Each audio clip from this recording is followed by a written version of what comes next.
Hello world, it's me Doji. Welcome back to my YouTube channel. And today guys, pag-aaralan naman natin yung .trim at saka yung .isEmpty method. Okay? So syempre, papaliwanag ko na naman to sa inyo. So kailangan na natin i-open yung ating mga code editor. Okay? And as you can see guys, ito na yung code editor natin. So meron tayong dalawang topic for today. So another string method na naman to. Tapusin natin yung buong string method bago tayo mag-jump sa nested or sa mga conditional state. So yung una is, unahin natin yung .trim na lang. .trim. Tapos yung ikalawa is yung .isEmpty. Yan. So ano-ano ba ginagawa nito? So simple lang naman guys. Pag sinabi natin trim, binubura niya lahat spaces. O kaya sabi natin starts and end. Kumbaga lahat ng spaces or mga extra spaces from the start tsaka dulo, buburahin niya yon. Kumbaga para ka nakakita ng HTML kung nag-aano kayo ng HTML, walang pakialam yun sa mga extra spaces. Kahit sobrang habaan mo yung space mo, hindi yun kasama sa magre-render. Ganun ang nangyayari. So ganito yung ginagawa ng .trim guys. Pagka yung chat mo maraming may indention, tanggal yun. Okay? Buburahin niya lahat ng spaces, extra spaces sa umpisa o kaya sa dulo. Mamaya pakita ko sa iyo. Kasi sinabi naman nating empty, napakadali lang nito. Checks the string if empty or not. So ganyan lang. Boolean yan guys. Is empty kasi true or false yan.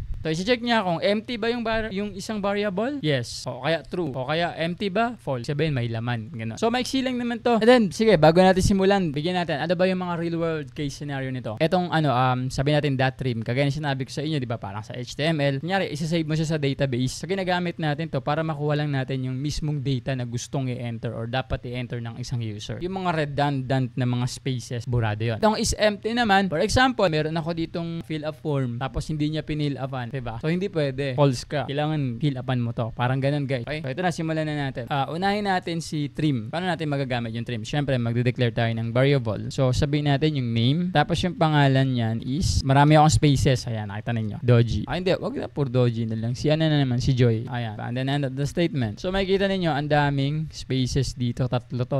O, ito naman, 4. Diba? So, ngayon, para mabura yan, gagamitin natin si trim. Paano natin gagamit? Declare ka ulit ng string variable. Lagay na natin yung pangalan is bura.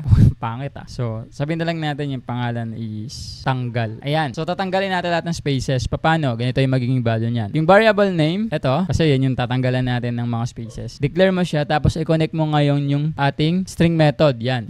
.trim, tapos parenthesis, and then semicolon. Okay guys, ngayon may ilalagay ba tayo sa loob? So this case guys, wala tayong ilalagay sa loob, no? Kasi buburahin lang naman natin yung mga spaces. So paano natin malalaman? O syempre kailangan natin yung i-system out.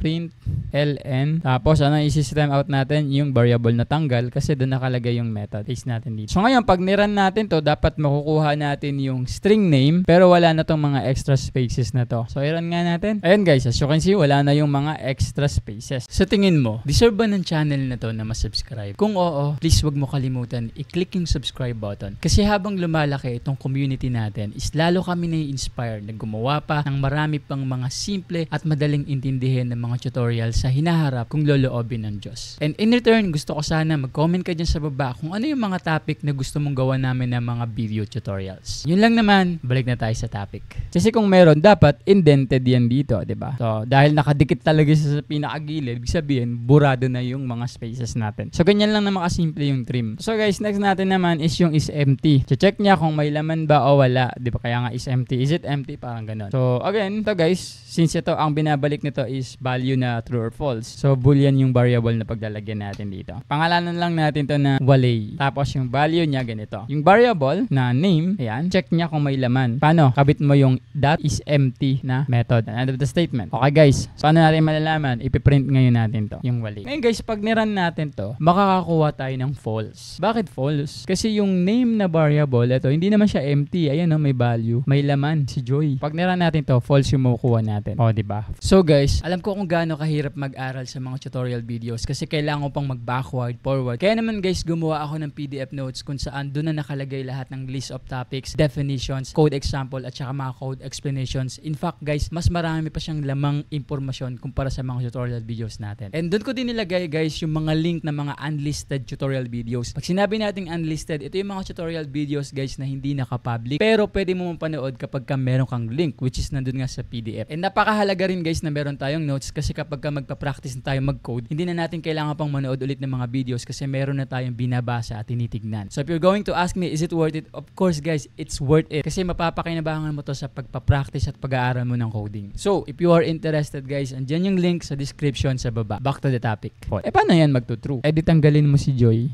May laman pa ba? Wala na. So pag chinek natin, is it empty? True.